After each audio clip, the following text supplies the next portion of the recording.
capítulo 1043 de One Piece finalmente está entre nós, e aos poucos a gente vai entendendo melhor o desenrolar do jogo macabro dos Cavaleiros dos Deuses e o passado dos dois irmãos gigantes. Sejam bem-vindos ao canal Bolha Anime e vamos dar uma olhada nos pontos mais interessantes desse capítulo. Vamos nessa! A gente começa o capítulo ali já descobrindo o significado de uma das pontas soltas que foi deixada no capítulo 1142. O professor Wolf ele já tinha alertado o Sol para não tocar nas crianças, mas a gente não sabia o porquê disso ainda. A Robin dá um lembrete ali sobre esse aviso e o Sol acaba ignorando ela, achando que não era um problema de fato. Quando o Sol tenta parar a Ilva, ele é espetado por uns espinhos invisíveis que vão ser explicados daqui a pouco.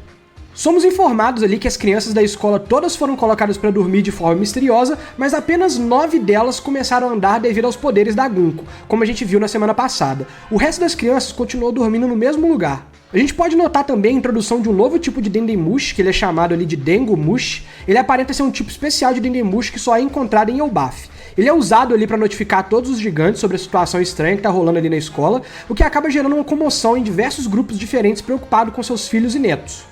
A gente acaba também por descobrir que a Ilva, ela é neta do Jaru. Não sei se isso vai ser importante em algum ponto, mas eu acredito que sim. O cenário é bem caótico. As crianças estão desmaiadas ali andando sozinhas para algum lugar desconhecido, as criaturas gigantes do capítulo anterior estão correndo soltas e tocando terror, e graças ao Loki tem um grande incêndio se alastrando pela árvore Adam. Uma espécie de corpo de bombeiros de gigantes ali é acionada para lidar com o incêndio, e a gente pode ver mais uma vez o tamanho das criaturas invocadas pelos Cavaleiros dos Deuses. Eles são tão grandes que os gigantes ali parecem até ter um tamanho normal perto delas. Eu fico me perguntando se elas são mais altas que o Loki. No meio dessa bagunça toda, a gente finalmente é introduzido aos poderes do restante dos Cavaleiros de Deus que estão lá em Elbaf. O Saint Somers, ele comeu a fruta dos espinhos e pela explicação dele, o poder da fruta parece ser bem simples. Ao que tudo indica, ele é capaz de colocar espinhos invisíveis ao redor das pessoas e quem tentar se aproximar delas vai ser perfurado por esses espinhos, mas com um porém ali bem estranho. Quanto mais a pessoa afetada pelo poder for amada pela pessoa que está tentando tocar ela, mais fundo os espinhos vão perfurar. Apesar de ser um poder digno ali de um stand de JoJo, de tão específico que é o funcionamento dele, eu acredito que ele faz um bom contraste do quão malicioso é esse jogo que os Cavaleiros dos Deuses estão aplicando ali em Elbaf. O Saint Somers, ele explica que ele se anima muito ao ver quando os pais são completamente rasgados até a morte, tentando salvar os seus filhos do poder dele. Cara, esse cara é muito estranho. Mas mais interessante que o poder do Somers é o poder do Saint Killingham. Ele comeu a fruta do Kirin, que é uma fruta ali do tipo Zoan mítica. Convenhamos, elas estão bem comuns agora para uma fruta rara, mas ela permite que ele se transforme em um Kirin e dá a ele ali algumas habilidades muito roubadas, tá? A primeira delas é que foi ele que colocou as crianças para dormir, dando a entender que ele é capaz de fazer isso à distância. A gente tem uma demonstração ali de como que ele faz isso. Ele dispara um tipo de raio ali no Somers e o Somers dorme depois de tomar esse raio. E a segunda habilidade que ele tem, e disparadamente a mais roubada, eles estavam discutindo sobre Sal ali, antes do Somers dormir, e após induzir ele a pensar em Sal e botar ele pra dormir, o Killingham meio que materializou o Sal diretamente do sonho do Somers enquanto ele dormia. O poder de materializar qualquer coisa dentro dos sonhos das outras pessoas é simplesmente absurdo, cara. Não só ele criou essas diversas criaturas gigantes que fazem até os gigantes normais parecerem nada e tocarem o terror ali na ilha, essa interação deixou algo muito claro.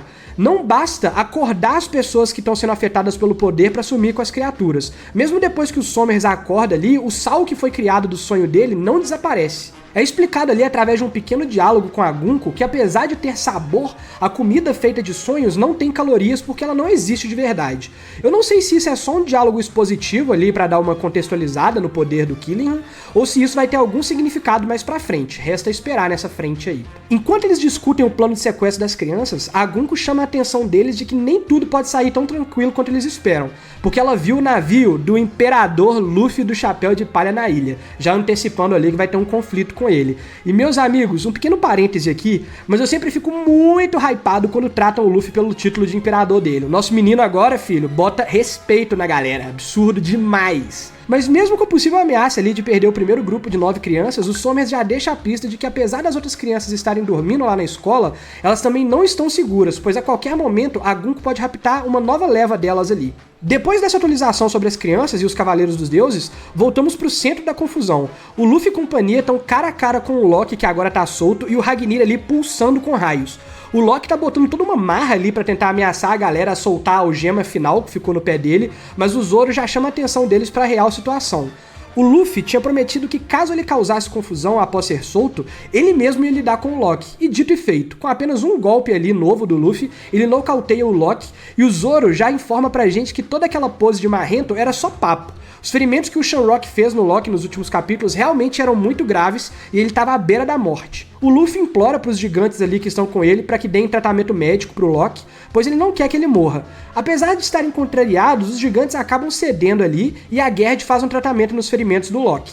A gente pode ver que finalmente o Lock tá sem capacete e os chifres dele ali são reais mesmo. Eles são até bem grandes, o Luffy dá um destaque ali nos chifres dele. E a gente tem um pequeno flashback da infância dele e do Hajirudin, onde por algum motivo bem curioso, o Rei Harold estava com o rosto ocultado ali numa silhueta, mesmo a gente já tendo visto ele antes, mas agora com o detalhe de que no passado ele ainda não tinha removido os chifres, igual no retrato que tinha lá no castelo.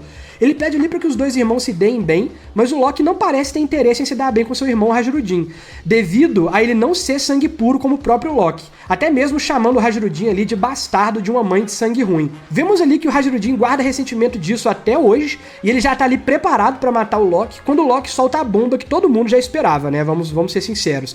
Ele fala com o Hajirudin, levantando a dúvida se, assim como os outros, ele também acredita que o Lock matou o próprio pai a sangue frio, dando a entender que ele não é o culpado pela morte do Rei Harold, e assim encerrando o capítulo. Para surpresa de ninguém, apesar de ter sido taxado de mentiroso e perigoso desde a sua introdução, como regicida e patricida, o buraco é muito mais embaixo nos acontecimentos da morte do Rei Harold.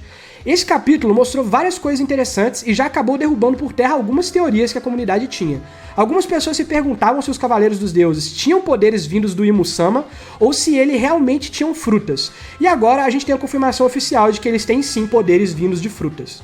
Ainda não tá muito claro o que exatamente é esse jogo que eles estão se referindo. Eu até pensava que poderia ser algo similar a God Valley ali, mas parece que eles estão se referindo apenas ao sequestro das crianças gigantes. Não sei exatamente em que ponto que isso é um jogo, mas as intenções maléficas desses personagens ficam mais claras a cada capítulo, e seus poderes casam muito bem com a natureza podre deles, principalmente a dos Sommers ali, e essa visão deturpada de amor e dor que ele tem.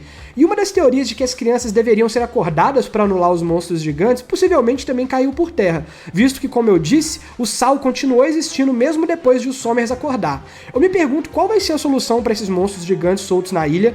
Eles não parecem ali ser muito trabalhosos de lidar, visto que o Sol e o diretor Warros deram conta sozinho de um deles, mas um aglomerado de todos juntos podem dar uma suadeira ali pros gigantes. Eu tô curioso para ver como que isso vai se resolver. Outra coisa que me deixa bastante curioso nesse capítulo é que esse valor que o Lock dá para uma família de gigantes puro sangue é muito estranho. Isso me soa um pouco estranho, porque a gente já sabia que ele queria se casar com a Lola, que é filha da Big Mom, e ela é uma humana normal. E agora, de repente, a gente vê que ele fala da mãe do Hajirudin como se ela fosse um sangue ruim, como se gigantes tivessem mais valor caso fossem ali sangue puro. Isso tá me soando bem estranho. Eu acredito que tem algo a mais no passado desses dois irmãos que vai ser explicado ainda, mas vamos ver. Ainda mais agora que o rosto do Rei Harold foi censurado, né, nesse flashback. Tem alguma coisa muito esquisita aí.